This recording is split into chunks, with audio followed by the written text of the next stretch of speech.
SWEGTA! Hello guys, welcome back to the Do You Mind podcast. Today, I have a guest that I promised y'all before, but technical difficulties, technology, all that piece of shit stuff kind of messed up some things. But we have the notoriously known SWEGTA from YouTube. He covers bully and rockstar content. Sweg, you want to introduce yourself for us real quick? No, sorry, yes. Damn, I was kind of hoping for that. I'm SWEGTA. I'm, I guess, at this point, the most prominent person in the bully fan base. And I make bully videos. That's been my claim to fame, I suppose. Right now, I'm in the middle of making my comeback to YouTube, and I feel like it's gone pretty well. Like the audience has been very receptive to it, and the new format that I'm developing seems to be approved by the masses. So far, so good. They don't want to put my head on a spike just yet, so we're making progress. I will say, dude, during the pandemic, your content carried me through the pandemic heavily, bro. Because Really? I got introduced to you later. I started watching you like around 2019, I think, when I got into actual YouTube videos. My brother was always into it, but I used to just look at him because I was the jock high school kid, popular as shit. I just walk in his room and be like, what are you doing, bro? Go get some girls or something. What like, is this nerd shit? Yeah, bro, you're watching another dude play a video game. What are you, like, retarded? Like, I used to just straight up be like that. And then 2019 came. There was like around nothing to do at that point. So I was just like, let me just look up something. So I just looked up bully playthrough because that's one of my favorite games ever. And you were the first thing that popped up. So the algorithm really loves you on that. Cool. And I was like, who is this guy? Click it. The introduction already sold me, bro. Because it's just like the TV. It has like the Nintendo SWEGTA on it. And then it just breaks the TV. I was like, okay, this is cool. And I was like, okay. The voice behind that is a bully speedrunner named Adam Speedruns. Well, I guess he's retired now from speedrunning. He's maybe I shouldn't get into his job. I should really let him explain that. But whatever. He found new stuff to do in life, and Twitch streaming is put on hold indefinitely. But that was him in that clip going SWEGTA, and I just sampled that. I asked him for permission, like, can I use that for a video? And he's like, oh yeah. And henceforth, I'm gonna use that. I've actually brought that intro. Yeah, I actually brought that intro back because I saw people in the live chat of the premiere I did, of the promo for that mod I mentioned. I saw people wanting me to bring back that intro and like asking me, like, could you please do that? I'm like, man, this means a lot to people for some reason. I guess nostalgia, and also it is kind of like a neat intro too. So I included that in my last video, and I saw like people in the comments, a few of them be like, holy shit, this is awesome. So slam dunk, I can easily gain the respect of the people back by just like recycling my old intro, so that's cool. Dude, when I saw that intro, I was like, oh, we're so back. He's coming hard on fucking 2025. I was ready for it. And 2025 is going to be a hell of a year for Rockstar content. I believe that. Not just my channel, especially with GTA 6 around the corner. Allegedly, there's no actual release date, I think, unless I'm lost on that. But it is Rockstar, so I am anticipating a delay at the very least. Actually, since we brought up Rockstar, I would love to have your input, because I know you've given it a few times on some videos, but to have it on a podcast where you pretty much express how you feel about the LA Noir guy being back into the Rockstar business. He's with Rockstar Australia, right? Yes, Brendan McNamara. So he's actually a founder of that studio, and my concern has to do with crunch time, because, with GTA 6 on the horizon, just like with RDR2 and GTA 4 and any other huge title that they've put out in, the last, well, actually, I was going to say 10 years, but I guess GTA 4 came out in like 2008. But I am concerned about the well-being of the staff over at Video Games Deluxe, now renamed Rockstar Australia. So for people who are unaware, Rockstar has acquired the studio after hiring them to do some remasters and ports and stuff like that, and they've done a good job at that. So, like, I believe that the studio is more than competent. The problem, though, is Brendan McNamara. If you have, a deadline and you have crunch, then he views that as, like, a perfect excuse to just, like, mistreat all of his staff. Doesn't matter. And the thing that also bothers me about this is the fact that if you are an employee at this company and you're like, okay, fuck it, I'm just going to hack it out. I'm just going to, like, really grit my teeth and just, like, push through and try to carry all this to the finish line. Even if you try to do that, you're still a human being. Like, there are limitations. Eventually, you might come to a point where you realize, like, this is damaging to my mental well-being. I'm not getting enough fucking sleep. I can barely take care of my chores.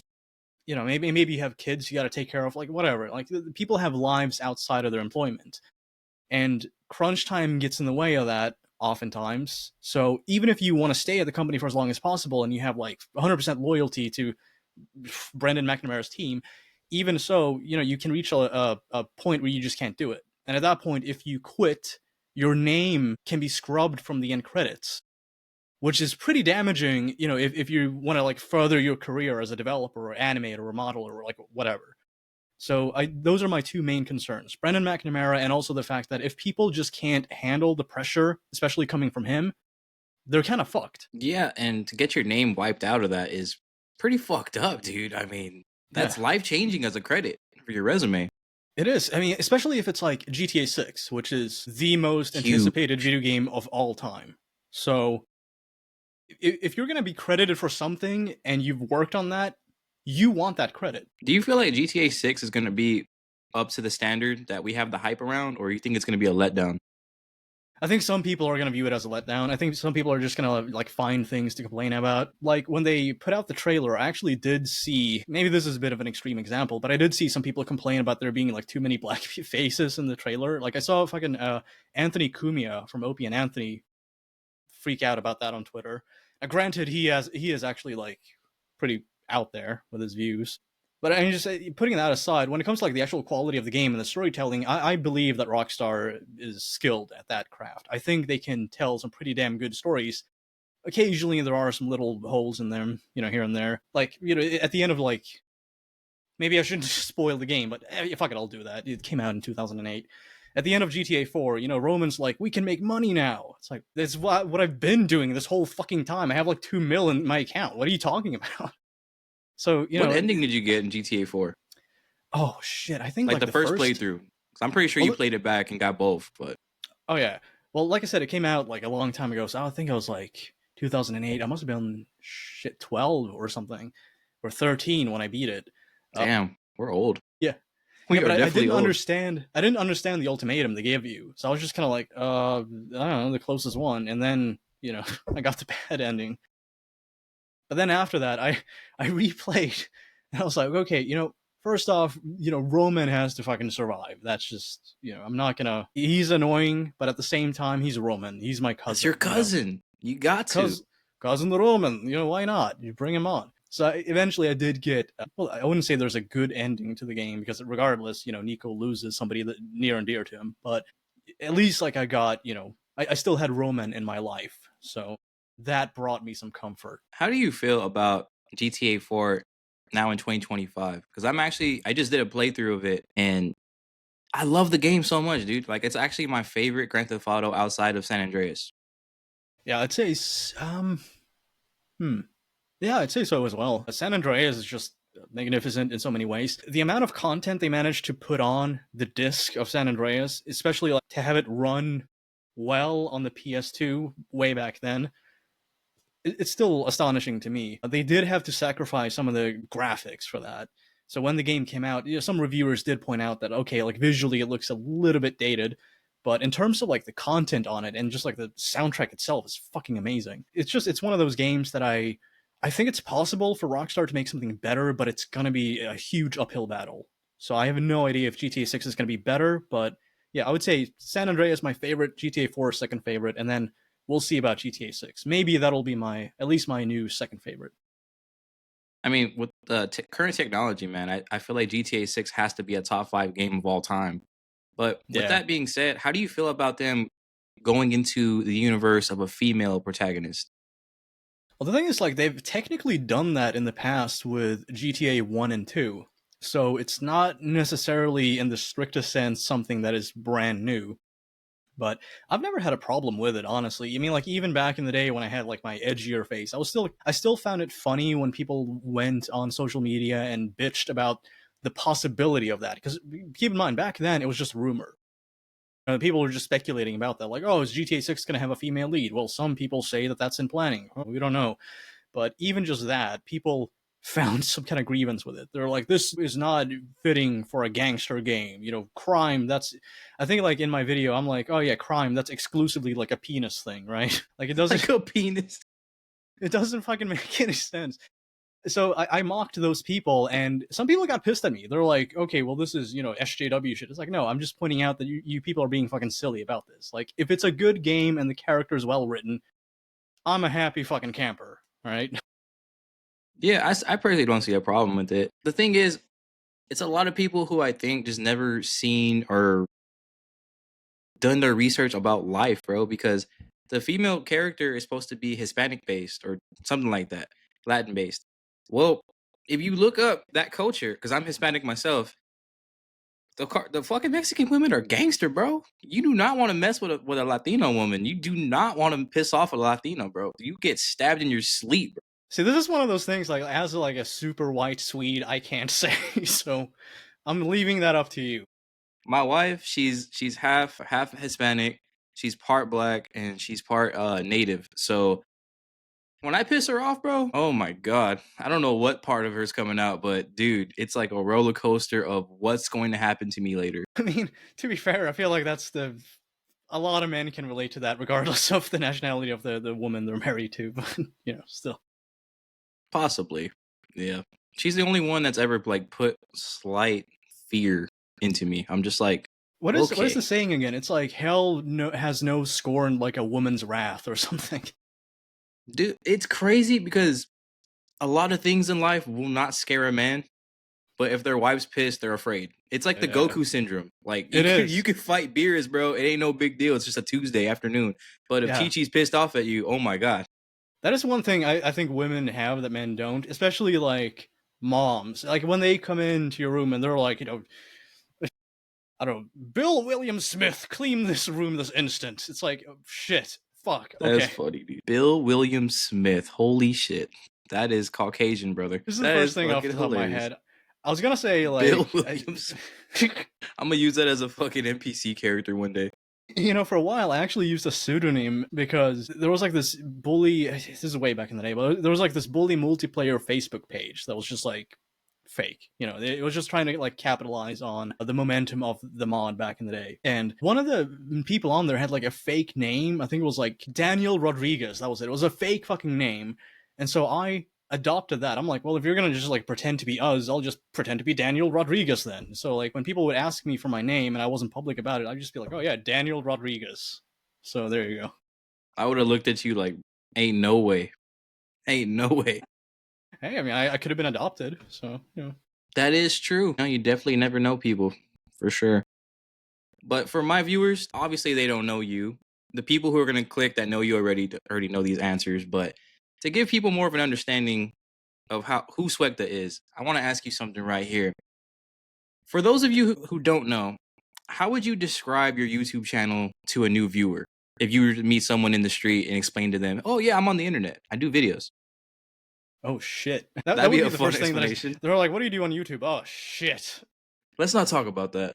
I'd say like I mostly report on like Rockstar Games news, so like news related to a company that puts out the games that I cover. Pretty much that, and also I'll talk about little trivia behind the game. Like I'll dig through the game files and find stuff that people are unaware of. Like I actually made, I think, a pretty damn good video. There's a cult and bully. I made a video called that. Yeah, and that video contained a bunch of information that people were unaware of. And I think that's always been the main draw to my channel, is the fact that like I sometimes put out shit that is like exclusive to that. I mean, like eventually somebody else would have found it, I'm pretty sure, but the fact that after all these years, I mean, this game came out in 2006. So I put out this video in late 2024.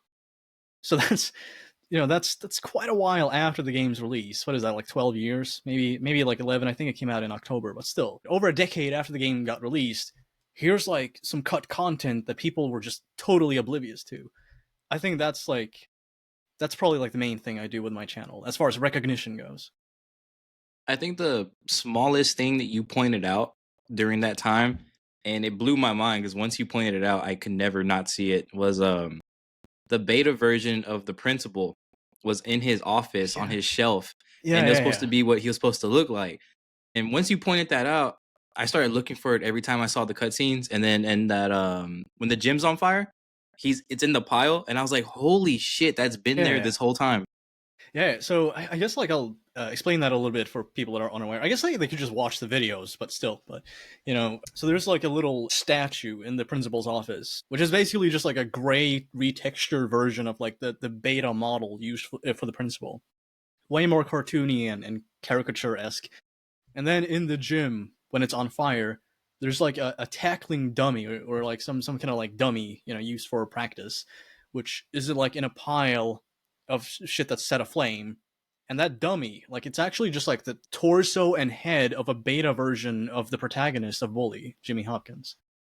So that was wild. I remember like finding that and I looked at it. I'm like, this looks kind of familiar. And then like I extracted Jimmy's texture and just threw that on there.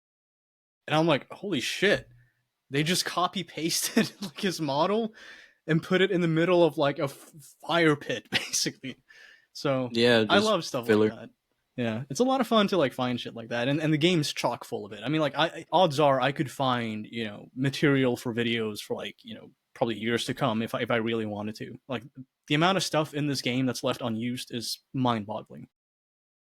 Which I love because it makes good content. So I have here that you started YouTube back in August of 2010. Where were you around that time in your life to decide, hey, I'm about to start some YouTube channel?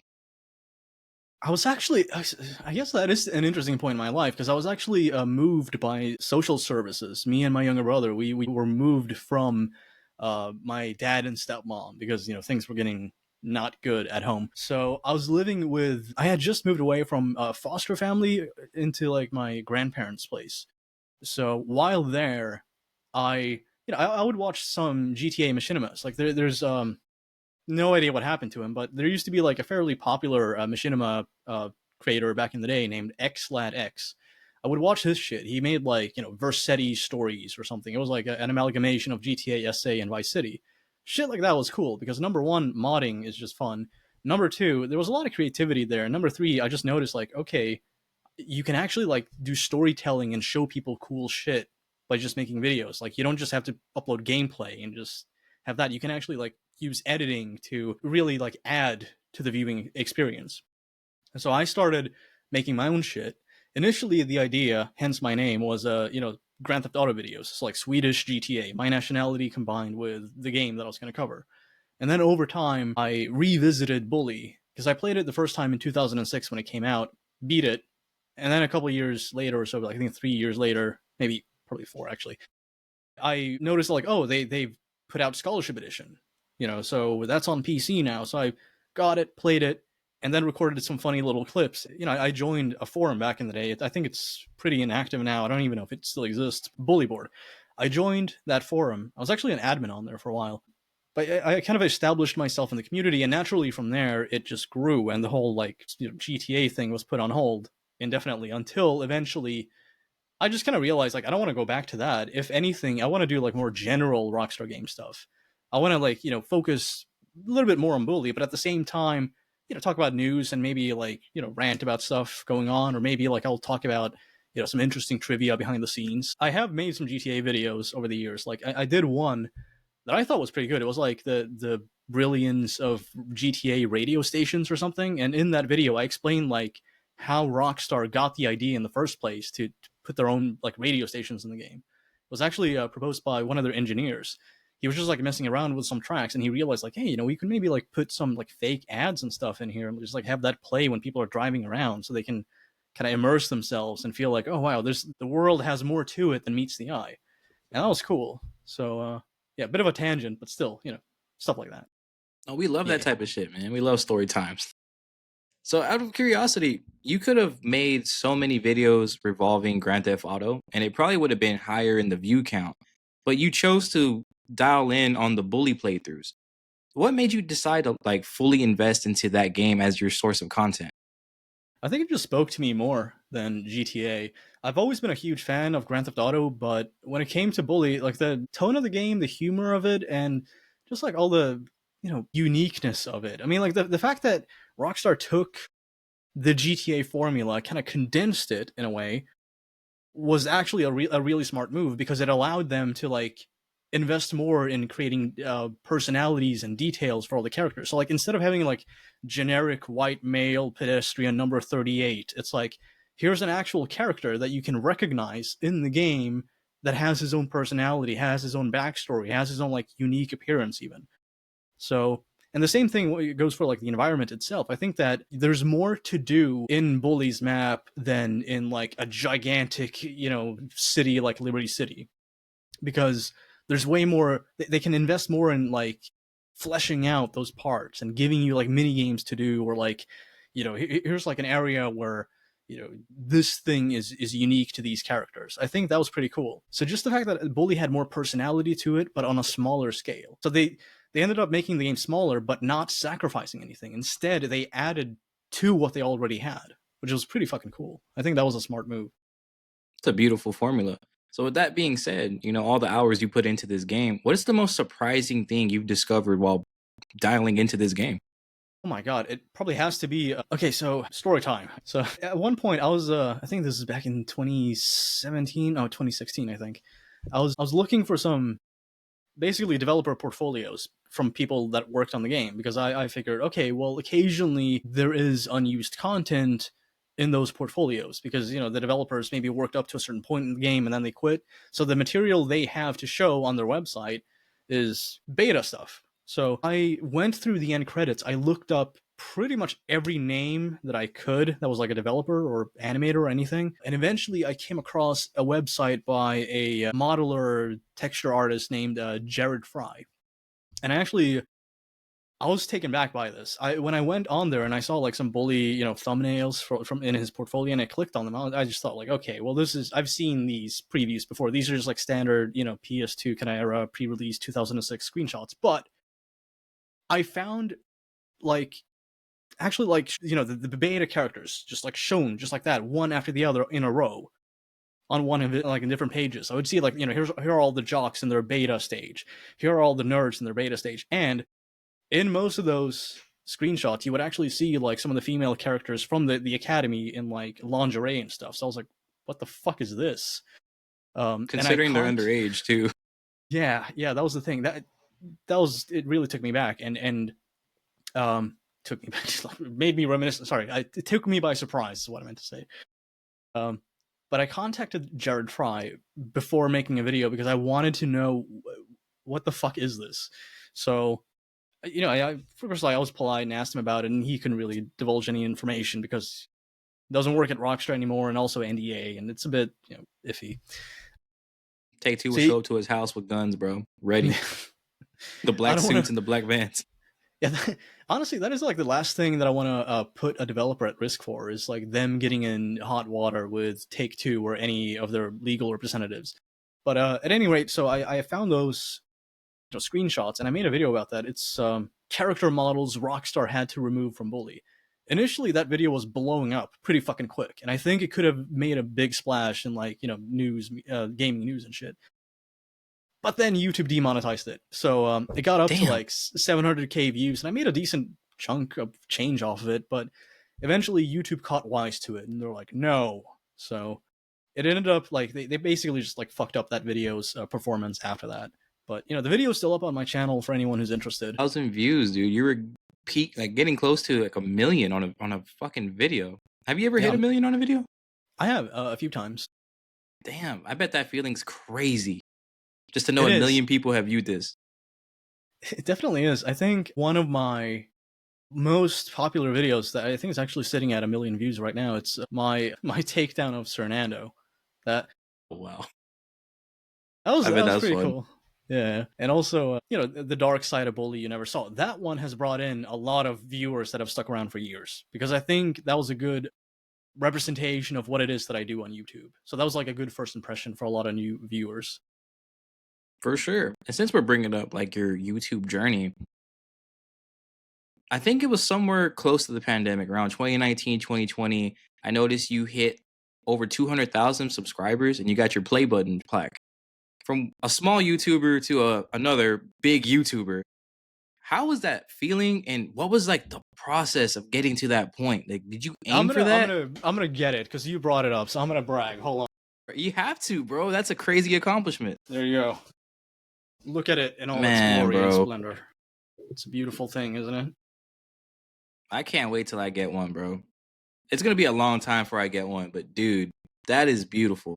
I don't know if you can see the text, but it says like presented to SWEGTA. They actually ask you what name you want to put on it. So I actually did briefly for a nanosecond consider putting on like, you know, like Bruno Drundrick or like some gibberish name on there, but but eventually I was like, no, just SWEGTA. You know, I saw a video. I forgot what YouTuber it was, but he tried to go pawn his plaques, and then the guy looked at it like, "What the fuck is that piece of shit?" And I was like, "What?" Okay, if you got like you know, the play button from like somebody who's huge, like PewDiePie, like this is PewDiePie's first fucking play button, then you might be able to like make some kind of case for like, okay, maybe you could like sell this online, like resell it there, and it gains some traction. And even so, I mean, like the material itself used for these play buttons, it's not, it has no value basically. It's just, it's, But you it know, looks beautiful. but it's cool. Yes. Dude, how happy were you when you opened that in the mail, dude? I would have been freaking out. I was pretty happy, but at the same time, there was like one thing that I maybe this is weird for me to do, but I remember seeing like this YouTuber. He's not active now, so I'm not going to rag on him. But he actually like cried when opening his and like blubbering and being like, "Oh, this is the greatest honor," like as if he won the fucking like Nobel Peace Prize. So I'm like, okay, that is the opposite of what I'm gonna do. I'm just gonna be like casual, nonchalant, just like, hey, check it out. So, Yeah, but I do this shit, you know? It's a yeah, Tuesday for me. I was actually close to forgetting to pick it up because they sent it to me in the mail, and I had to go pick it up at some random place that I didn't know. I had no idea they even like held mail there. I was just like, really? Okay. So I went in there and I asked them like, yeah, I have a package to pick up, and they just kind of like looked at me like, okay. And then they found it, and I'm like, thank you, bye. So I went home, but that was actually like, had I waited just like 3 more hours or so, it would have been too late. They would have sent it back, and YouTube probably wouldn't have resent it at that point. That would have been devastating, bro. Yeah, I was just lazy. I just waited until like the last second. I was like, whatever. I should probably do this now. Procrastination's the best thing ever, bro. But It is looking back at your YouTube catalog, what's one video that you can honestly say that you're super proud of? super proud of. Probably the last one that I did, honestly. Not the last one, but like the last bully video that I did. You know, I kind of went back to my roots a little bit with the editing style. I used way more like YTP like humor in it, and it resonated well with the audience. People really enjoyed it. Yeah, I saw somebody commented like, "I've been following you for years, and this is some of your best stuff." Like, it had me laughing throughout and everything. That was cool. Like the fact that I could showcase this beautiful mod and accompany that with actual like, you know, jokes and stuff that people really found funny and, you know, engaging. That to me was cool. And that video, it actually went through like 8 different cuts. I'm not even exaggerating. So like there was a bunch of stuff that was removed from it to just keep the pacing good. And I think the end result was just great. I mean, you know, it's one of those things where like I feel kind of weird bragging about it, but at the same time, I am proud of that. I put a lot of effort into it, a lot of time, and the video itself is pretty fun. So I mean, it goes to show, man. Your content to me, I've never seen a video from you where I was like, oh, well, that was the worst 10 plus minutes of my fucking life. Like, usually every video I watch of you, I'm like, I was entertained the entire way through. You have a good way of structuring how you hit certain points in the video to where you don't get bored listening. yeah, I try to keep it lively. Occasionally, I'll throw in a joke just for like levity or something. Honestly, I've made hundreds of videos. There's got to be like at least a few that are bad. I mean, if I were to go back and like look at my old stuff, I'm, you know, occasionally like I'll kind of be like, I don't know, this could have been done better. This, you know. But I don't regret the videos that I've made, even, you know, shit that I would at this point, you know, probably refute if somebody else said it, because that's part of the journey. Like you know, I don't see a reason to like hide that or like take it down or be like, oh well, you know, if people ask me about, you know, a bad video that I've done, I'll just be honest about it and be like, yeah, in hindsight, it. I think honesty is the best policy when it comes to doing YouTube. I mean, like I've been through my own fair share of controversies, and the audience has remained there despite that, which is honestly pretty uncommon on YouTube. And I think it's because I'm an honest actor. I don't feel the need to like be something that I'm not. And people can tell the difference. People can tell when you apologize just for the sake of like repairing your image versus actually learning from mistakes and evolving as a person. What people don't get too is that we're also in our 20s. You're gonna fuck up, bro. Especially because you kind of grew up on the internet. you're going to fuck up. It's just a fact. That is a good point. There's no instruction manual for this shit. There's no established set of rules that everybody's just aware of. Like, here's how you handle yourself in this industry. Like, it's everybody's best fucking guess at the end of the day. So if you don't know what you're doing, you have to be a bit careful. But if you make mistakes, learn from them. Don't just spend all your time regretting or just apologizing. Actually, like, try to not repeat the same fucking mistakes again. And from that point on, I think at least some people will be able to tell the difference, and they will actually appreciate the effort you put in. A good point. And to dial back what you were saying about bad videos and stuff, did you ever feel pressured to keep your audience engaged as your channel was growing at a rapid pace? Or was it always just, I know what I'm doing here, I'm good? A little bit of both. Because maybe that is a bit of an ego thing. Like, yeah, I know what I'm doing. Nobody really knows. Nobody really knows. Like, even the big channels, I mean, the ones that have, like, you know, hit after hit after hit, and they're just, like, you know, having all these huge waves of, like, you know, new influxes of subscribers and shit. Even those channels, they don't know what's gonna, like, really take off. They can speculate, they can estimate, but you never know. Eventually, the audience might just get sick of your shit for whatever reason and just take off. I've seen so many people rise and fall so quickly that it's insane. Instead of just focusing on, like, getting, like, big numbers fast, I was like, I'm gonna focus more on engaging with what I call the core audience, the people that always come back year after year, because those are the people that actually make your channel not just perform well, but it actually, like, that's the fun of it. That's why you're fucking making videos, right? Like, it's to engage with an audience and to, like, have fun with them. So, you know, fuck getting quick big views. I mean, like, I'm way more invested in, like, this tight-knit community that I'm a part of. That's my shit. That's what I'm going to focus on. And I think that has been a big part of, like, why eventually I climbed up and became, you know, the biggest name in the fucking community. It wasn't something that I set out to do, but it became a natural result of that because there was a lot of, like, community within the community when it came to my channel. And a lot of those, like, inside jokes and memes would spread outside of that, and then, you know, people would hear about it and be like, who's this SWEGTA guy? And they would check it out. Of course, you know, people have different opinions on me, but despite that, you know, I've been able to stay consistent over the years for the most part. And I think people just, like, recognize when you have a genuine passion for something, because I would not be able to do what I do if I just faked it. Like, I could not possibly maintain my fucking sanity while, you know, churning out video after video about, like, the same game and just, like, have it all be fake. There's an actual, like, passion and love for this game that a lot of people can relate to. So that's been a big part of it too, I think. Are you going to take it with you to the grave? Yes. Because I might consider bringing my disc with me to the grave, bro. Bury me with my fucking RVTH dev kits. So with that being said, man, like, your whole YouTube journey and you being passionate and authentic with your grind towards this game, how did that play a role into getting collaborations with people from the actual game?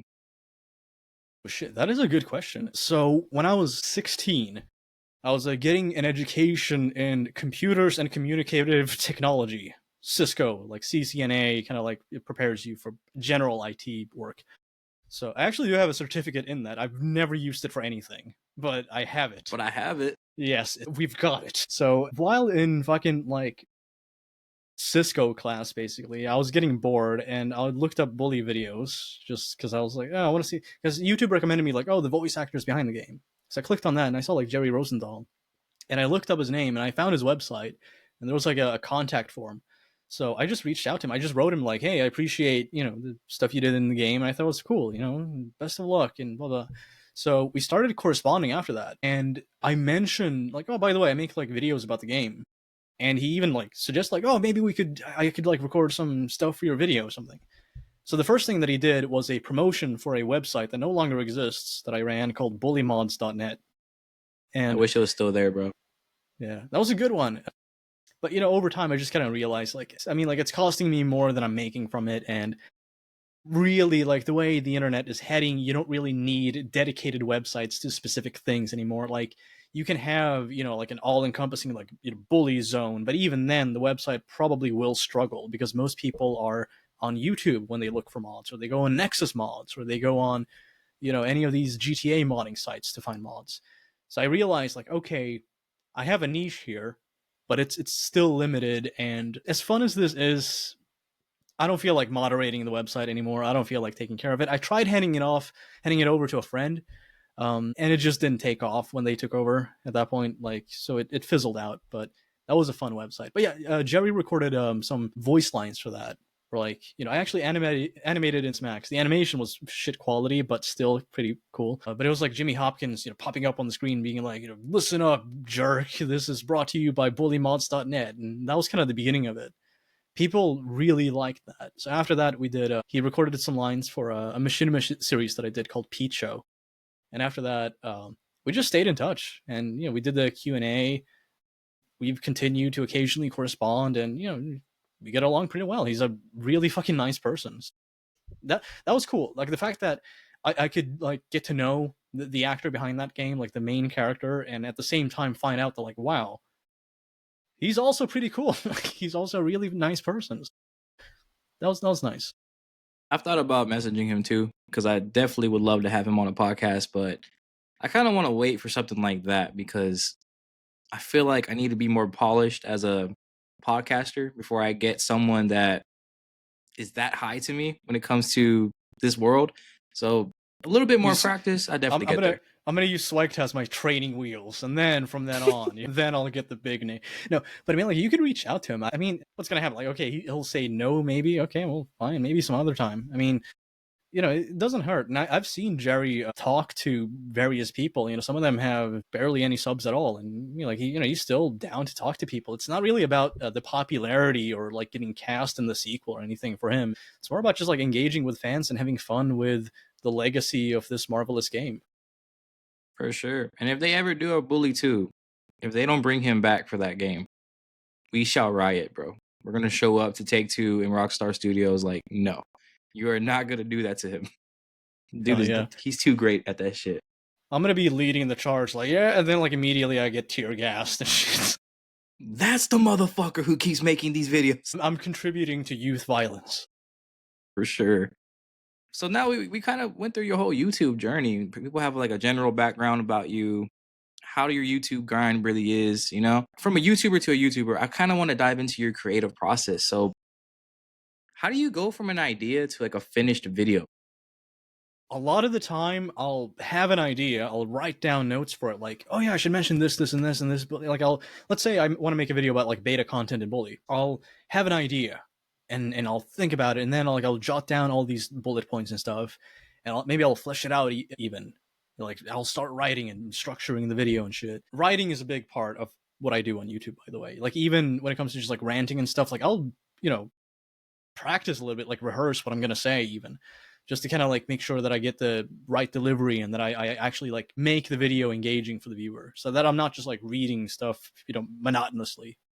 But anyway, so like I'll have an idea for something and I'll start working on it, and then nothing happens. I move on to the next idea. That's something that I struggle with, actually. So I'll have all of these ideas on hold. I probably have like maybe in like if I went through like all the scripts that I have, it would probably be maybe like at least 40 videos that I could turn into like actual shit. Like over the years, can we please get that for this year? I get bored at work, bro. I need something. Most definitely. I mean, like, I have those ideas still written down and saved for a reason, because I know, okay, well, at some point I might just be like, okay, why the fuck didn't I make this? And then I will. I think the video about the cult and Bully, that was one of those ideas. Because, like, I kind of knew about it for a while, but I hadn't fully looked into it. I found, the Watcher sound files, and I was like, this is bizarre. And then after a while, I just kept remembering that idea, and I'm like, what the fuck is up with this? And I looked into it, and then it turned into an actual video.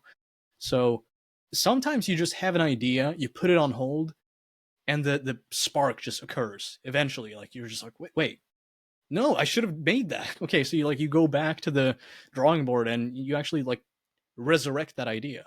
And sometimes those are the best ideas, like the ideas that you thought were good initially, but then you kind of gave up on, but then you remember, like, wait, no, that is good. I should do that. Now, when it comes to like the editing process, people always ask this question to YouTubers. I don't even have to ask you if you edit your own videos, because I think you have such a distinctive personality that your video content just says it itself the way you have it structured.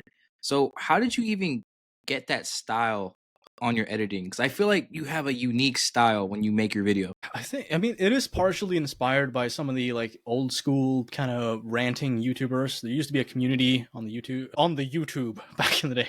On the YouTube, we're gonna tell that to the fucking kids one day. Like, yeah, man, Yes. there's this beautiful thing called YouTube back in the fucking ancient days. Nowadays, the kids are on the tiki tack. But yeah, the fuck. Tiki tack is crazy. So I fucking sorry. What was the question? So like your editing style, which for your videos, right. how did you originate that? Okay, so as far as like, you know, the kind of jump cutty thing that I'm doing now, where like I'll, you know, very like passionately say something and then move on to the next thing, and then maybe like I'll zoom in a little bit, something like that's something that is typical nowadays. But back in the day, that was like way more emphasized in videos. So I try to hit this like nice little middle ground where like it's not too prominent in the video, but it's still there. It keeps the pace up. That's the thing. Pacing is important when you make videos. You want to make sure that like the viewer clicks on the video, sees something interesting, and then it just progresses from there, like a rabbit hole. So when it comes to the editing style, that was a part of it, but also some other shit that I would see back in the day, like YTPs. You know, like I found that really funny. And over the years, like while editing, sometimes I'll just like mess around with a clip and just be like, all right, let me reverse and forward this a few times just like, for my own amusement. And I figured, okay, well, I mean, maybe people will enjoy that. So I just threw that into some of my videos, and that's been appreciated, especially with the video that I mentioned about the combat mod. It's full of that stuff. That video has a ton of those little moments where like I'll sentence mix characters. Like I made Gary, you know, like when Gary lures Jimmy to the school basement at the end of chapter 1. I was so pissed, bro. I was 10 years old when he did that. I was like, how could you, motherfucker? You say we're friends. And it's like, you're really gonna like this. It's like, am I? No. But it was shady as fuck the whole way down there. Like, as a kid, I'm just like, oh, cool, let's just do this. Let's put out the fire. Let's hit the switch. Now I'm playing in my 20s. I'm like, why the fuck did you go down there, Jimmy? Like, you know? And it's like, the last time I followed Gary somewhere, he was like, let's pick on a fucking homeless guy. It's like, okay, maybe at that point you should have realized, like, I shouldn't hang out with this motherfucker. Something's up. Or that he's starting all these fights and you're the one having to fight. I think in one mission where you break the school bus windows, he's like, hey guys, Jimmy's gonna kick your ass. And he actually like fights a little bit, but he's just standing there doing circles and shit. Actually, and this is something, oh shit, just had an idea for a video, I guess. Or remembered an idea. This is, again, an example of like me writing down stuff and then just kind of like putting it on hold for a while and then remembering it. But there is an explanation for that part. Trent actually has a key to the school basement. There's unused voice lines that explain this. So when you run up to them and you're like, you know, Gary's like, oh, we're gonna kick your ass. It's for that purpose. He needs the key into the basement so he can lure you down there. Which doesn't make a whole lot of sense. It's like, okay, well, why wouldn't you just like talk to Trent and be like, oh yeah, we're gonna fuck with this kid who you've been like antagonizing the whole chapter? Would have made more sense, but whatever. That's actually kind of cool because it shows that Gary is very analytical, because how would he know that Trent had the key? Well, as he explains in the cutscene where he kicks Petey in the balls, I guess, he hears everything. He's like all ears, constantly eavesdropping on people and like spreading rumors and shit and like manipulating people to give him information about like the whereabouts of others and shit. So I think that it's just like it's his nature to pry in other people's business and use that against them. But anyway, like as far as like the editing thing goes, there, as an example there, like instead of like him luring Jimmy to the basement by just saying like some vague, like I found something incredible, it's like, we're gonna kiss femboys. So he like lures him there for that purpose. You know, shit like that. Femboys is fucking funny, dude. It's like the goofiest fucking joke ever in the video, but it's funny. So like I kept that in there because I'm like, fuck it, why not? Definitely classic. I think we need to bring that word back. Femboys. Just start spamming it all over X or Twitter. I don't know what to call it, bro. It's been long enough to where you have to call it X, but I'm old. I just call it Twitter. I refuse. It's like fucking X is the dumbest name. Isn't that like the name of the evil company in like that shitty food fight film? It's like Brand X. It's simple and plain. Like no idea, but Elon. It reminds me of one of the shittiest animations ever. So that's not a good first impression name wise. It's just crazy to me because Elon really owns the damn website. And just the not to go on a tangent, but like the fact that Elon is as successful as he is, and I think he has like Asperger's or autism or something like that, and he's just so successful. I'm like, damn, I'm a normal functioning human being, and I can't do a damn thing that guy's doing in life. That's crazy to me. I do think that, I mean, obviously everybody's different, but occasionally with people who are neurodivergent or on the autism spectrum, some of them do have the ability to like super focus on a specific task or like a goal, you know, and I don't have that ability. I wish I had autism, honest, but you know, but you know, still, there is like a strength in that. And again, everybody's different. Not every person on the spectrum has this, but a lot of them do. And I think that's maybe something that has like helped him a little bit at like you know laser focusing on his goals. The thing is, like, I'm not a big fan of Elon, honestly, but as far as like you know his you know business acumen goes and shit, I mean, you know, you can't really like deny the results. I mean, like, I'm not gonna say that he's like a fucking genius in every regard and every investment pans out the way he wants it to, but he is the wealthiest man on the fucking planet. Obviously, like his parents owning a fucking emerald mine or whatever probably had like you know something to do with that, but still. The fact that he had like $40 billion to drop on an app is crazy to me, Yeah, and it didn't even affect his net worth at all. It just blows my mind. I feel like if I was him, I would pay 40 billion not to own the app. With $40 billion, bro, you could have changed the whole world. You could have changed the whole world with $40 billion. For me, it's like, hey, do you want to pay 40 billion to own like the most annoying place on the internet? No. It got worse I like how there's well, I don't know if you really call it this, but you can say more unhinged shit to a degree. The whole free speech thing. That's cool. I like seeing different personalities and perspectives, even if they're stupid, but I'm just tired of clicking on a fucking tweet and scrolling down to read the thread, and it's just like 16 OnlyFans models trying to promote their shit, or 50 videos in a row that has nothing to do with the thread. It's just Well, random videos. that is a natural consequence of having this very like laissez-faire, like yeah, whatever goes on Twitter kind of attitude, because that's gonna happen if you open the floodgates for that to take place. Then that's gonna happen. So I mean, you know, you can't really have it both ways, where it's like, okay, we want like everybody to be able to post whatever they want, provided it doesn't violate any kind of like law or anything. And then at the same time, be like, what the fuck? People are posting things I don't like now. It's like, well, yeah. I mean, I naturally. just realized, bro, we went from hardcore bully talk to fucking Elon and Twitter rants. But to get back into like the whole space that you're in, we kind of know what your whole field is when it comes to bully and the Rockstar Games YouTube content. But let's dive more into like something that you do. So besides bully, what's a game that you've been playing recently that you'd probably recommend to somebody? Red Dead Redemption 1. You're going back to the old classics. Yes, The I Undead Nightmare one, or just the base game? that was the first one that I beat. I am gonna beat the normal game now. But yes, I did complete Undead Nightmare. I didn't reach 100%. I got to like 85 or something. Then I was like, you know what? I've had my fill with this. It's all right. You know, I said before that Video Games Deluxe, now renamed Rockstar Australia, they did a really good job porting stuff. Red Dead Redemption 1 is one of those things. It's not perfect. There is a random crash that can happen that I think modders have solved. But aside from that, I mean, it runs really well. And the fact that I can play this fucking thing on my laptop, how's that possible? I'm sorry, I'm having a fucking boomer moment, but I can't wrap my fucking head around that. I'm befuddled by this. It's like I have that black moment magic. all the time.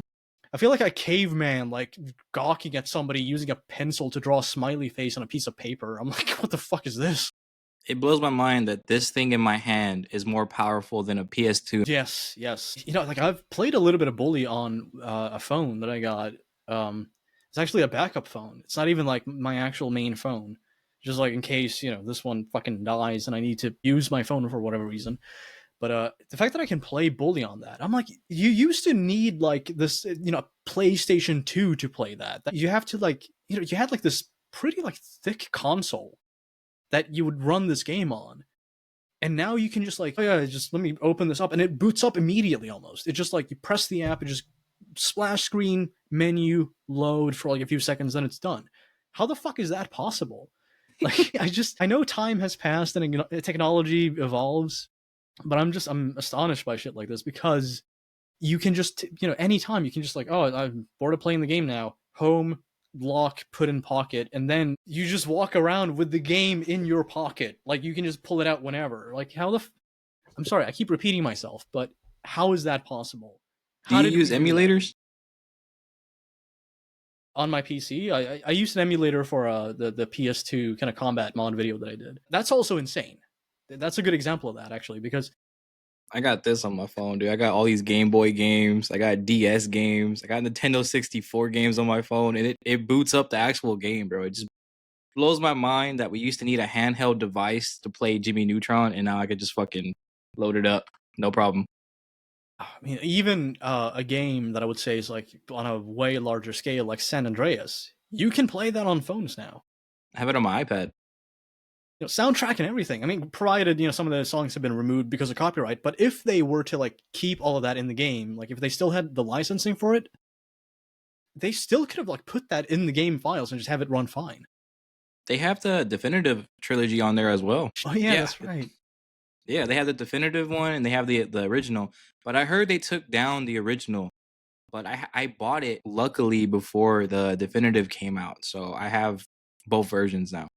And Yeah, so yes, did I I. paid for the same game multiple times in my life because I don't know, Rockstar rules, I guess. I hate Rockstar so much sometimes, but God, they make such great games.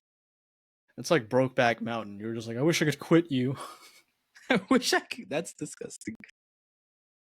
I don't know. So I think the movie's all right. Honestly, I've only seen it once, but when I did see it, I'm like, not my cup of tea. But good acting and good storytelling, I guess. I always think of Chris Tucker when it comes to that movie because he's in Rush Hour. He's like, I went to second base with a damn Frenchman. I'm Brokeback Carter. Chris Tucker was like, it's such a shame because okay, whatever he believes. But the thing that bums me out about him is like, he was on his way to like becoming like a huge fucking comedic star. I mean, like he pretty much was at that point. Like was it like Friday, Rush Hour? He was doing well. And then, he found Jesus and he's like, I don't want to curse anymore in my films. And everything just went to total shit from that point. Because it's like, you're Chris Tucker. You're like super animated. You curse. You're like hyperbolic all the time. And he's like, no, I want to be more mellow and, reserved and, peaceful. No. I love that because I'm a huge conspiracy theorist. Not to where like I truly believe everything that I'm reading and shit, but I love to just bring it up and like shit talk like rabbit holes of things. And it's funny how he went on this whole spiritual religious journey thing, like so hard into it. But then it was Dave Chappelle called him out. He's like, there's a difference between Rush Hour Chris Tucker and Epstein Island Chris Tucker. And at the time I was like, fuck, like that's a jab, bro. That's a Yeah. huge jab to just because the Epstein thing's crazy. And then I don't know if they released it in Sweden, but over here in America they already released partially of the list. And Chris Tucker was on that island 11 times in the first logs that were given out. 11? And Donald Trump was only there one time. So I was like, I expected Trump to be there 11 times. But for Chris Tucker to have been there 11 times, what were you doing with Jeffrey Epstein? Why were you going to his island, bro? So I guess, yeah, it's I kind guess of like concerning. the one thing that I would point out with Trump though, like I feel like it's worth mentioning at least, but he did make a comment at one point like, oh yeah, I know Epstein. He likes women, pretty young. I know that. We all know that. He likes them very young, very young. And that just He's kind very of slipped subtle. through the. Yeah, it's like, wait, you knew about this? It's like, okay. I mean, I don't know to what extent, but I mean, he had a pretty fucking good idea that it was like, okay, it's bordering on being kind of fucked up, but people know it. I think So, it's the same thing with the whole Diddy case right now is that yeah. I feel like people have the information.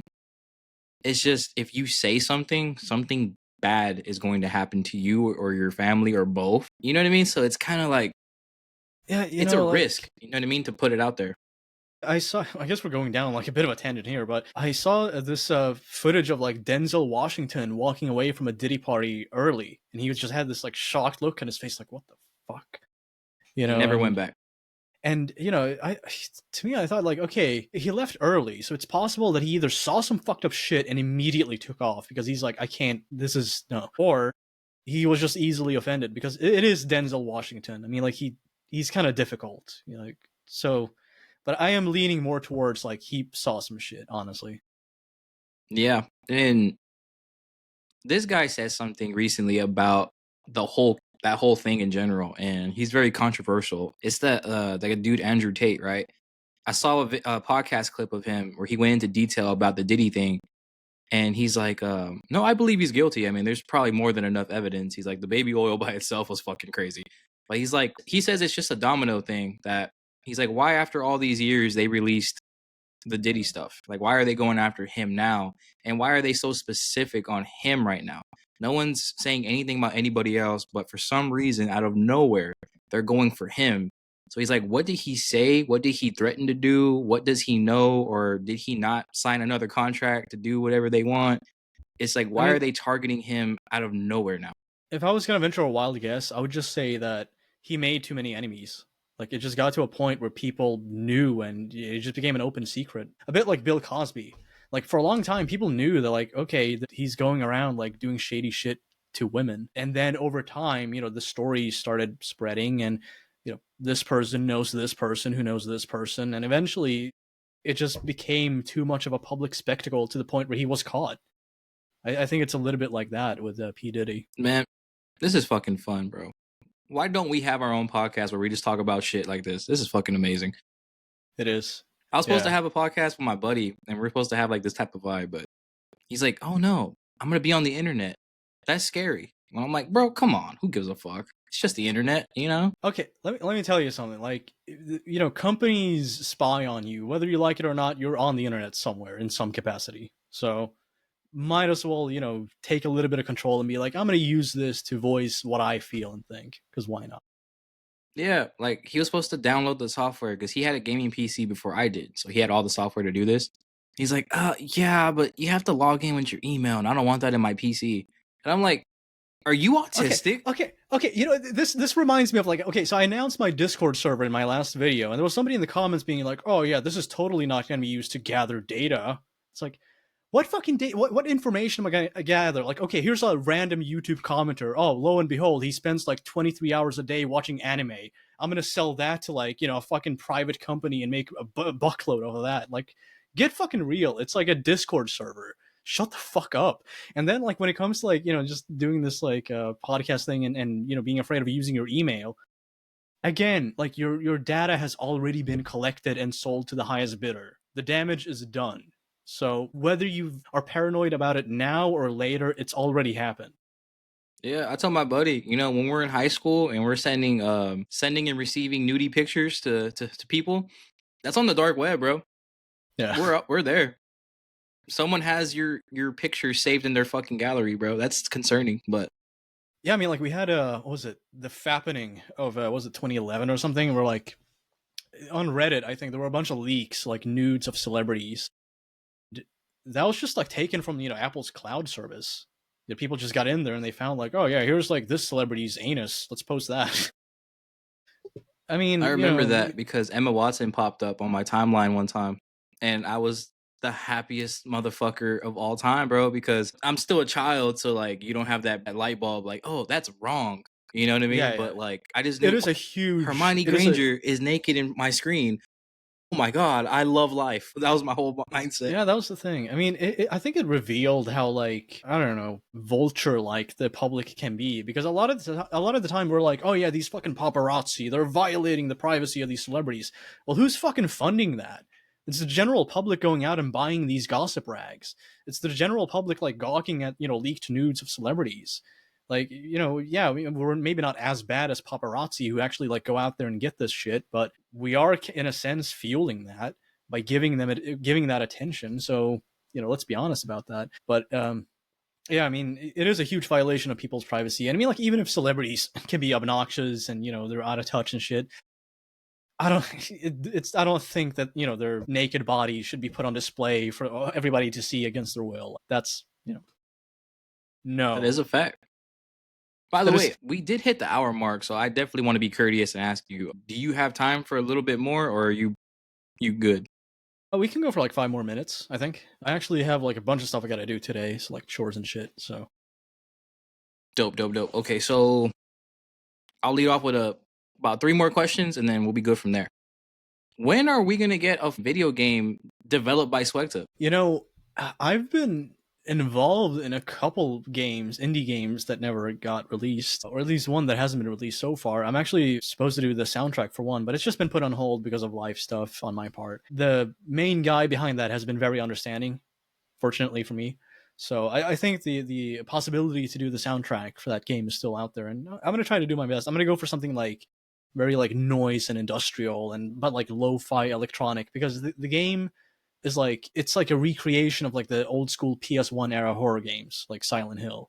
So I'm like, okay, I need to like make something that fits that, something that kind of like feels outdated but in a creepy kind of like VHS almost way, you know.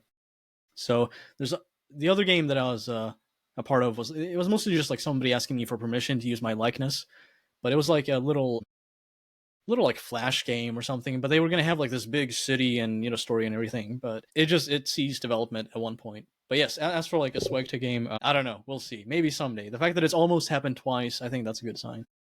For sure, we definitely need you in the gaming industry in your own little lane. That'd be fucking amazing. Yeah. What's something about you outside of gaming that your subscribers probably would have never known? Well, it would probably be the 5 people that I killed in 2012. No, sorry. Holy shit. Swekta admits to murder on the podcast. That's crazy. No, I don't have like anything insane like that, really. I'm a pretty like normal guy. I guess things I think Charles about Manson me said that... the same thing. So yeah. Shit. Okay. I'm not really doing a good job here. I feel like I'm digging myself deeper. Let me think. Something that people don't know about me. Let's see. My dad was in a somewhat popular Swedish punk band, and that shaped heavily my taste in music. His band was actually a like nationalist band, which is pretty far fucking removed from what I subscribe to. So, but as for like the music itself, it actually did shape some of my taste. And even nowadays, like I'll listen to like, you know, all kinds of shit. I mean, like fucking Dr. Ringding, like, you know, some white dude doing reggae. Like fucking why not? I grew up with that shit. You know, my dad had a very like wide taste in music, and fortunately for him, he actually like did bail the band after it became like far right. But yeah, I mean, like it's just, that's one thing that I think people don't know about me. It's like my dad was actually the drummer in a pretty like popular Swedish punk band at the time. Swedish punk music. I'm gonna have to look that up because that just sounds interesting. I Yeah, can only imagine what that'd be like. I could DM you a song if you want. That'd be amazing. But for the last question, because I know you got stuff to do today, what would you be doing in life, you think at least, if you would have never dove into this whole content creation world? I think I would have been like an IT guy at some office. And like, you know, while there, I would have been like, you know, prim and proper, just like, oh, you know, my nice dress shirt and shit. But as soon as I get home, I'd be like, fuck this shit, you know. So like, I'm glad that's not my life. I think that's where I was heading, really. I mean, like that's why I got the education and everything. Like, you know, Cisco, yeah, like, get to know, you learn all this shit and make sure you prepare, and then from then on, you can be like the tech guy. I actually did have an internship at an office where like I just repaired computers, and they offered me like a job after that and shit. So I could have gone down that path. And no offense to anybody who actually like goes for that. If that's what you want to do, you know, you have my support. You don't need it, but you know, you have it. So there. Um, but you know, that was one thing that that I was on my way to becoming, but then I realized like, hey, I actually prefer more physical work. I actually prefer more creative work too, like making YouTube videos or just, you know, nailing tiles to a fucking roof. I mean, like I like being able to use my mind and my body in ways that are not just like the same thing day in and day out. Like I'm just gonna stare at this monitor and just code. Instead of that, it's like every video that I make is a little bit different. Every roof that I work on is a little bit different, and all of it requires focus in some way, or like, you know, me to like really apply myself. And when I do, I feel good and I get results. So I would say that. It's so cool, bro, that someone's gonna live in a house that was made by Swagta. That's fucking crazy. Yeah, that's. I should have like, you know, carved my fucking initials on the wall, just like, you know, El Swego or something. But you know, they That's didn't do fucking that. funny. Yeah. So with that being said, man, that is Swagta, and that was probably one of the best episodes of this podcast. I have to say that was a fun time. Is there Thank anything you. you want to plug on the way out? I guess my YouTube channel. I mean, like if people are interested in, you know, more of what I do, then you can check me out. I do tend to pour my own personality into my videos. So if you enjoy, you know, my style of rambling here, you might enjoy some of my videos, especially like the more news coverage, rant related stuff. I highly recommend, guys. 10 out of 10 for sure. Yeah, man, it was great having you on. I appreciate you coming back to do another episode. The first one we did, guys, was about the same time, and it got scrapped. Unfortunately, it broke my heart. But Yeah. Swek does a man of the people, and he came to give us another episode. Yeah, I'm not going to deny the masses. And the thing is too, like, I actually had a lot of fun in that conversation as well. So like, I never felt that like I wasted my time or anything. I was just like, well, you know, kind of a bummer that like it's gone, but at the same time, that was a fucking awesome conversation. So, you know, no harm Thing done. is, I have all the footage, but it's only my audio that comes out, so it just looks like I'm talking to a fucking blank screen. You should have like taken like clips from my videos and just like paid somebody to like sentence mix everything. So it's like, hello, I am SWEGTA. And you know, like, Just AI generated, fuck it. yeah, put that out there and just be like, well, no, it's not AI. And then people are like, oh, okay, they click on it and they just hear that shit. They're like, what the fuck is this? SWEGTA, SWEGTA, better remember the name. SWEGTA, SWEGTA, renovating video games. SWEGTA, SWEGTA, subscribe now or live your life in shame.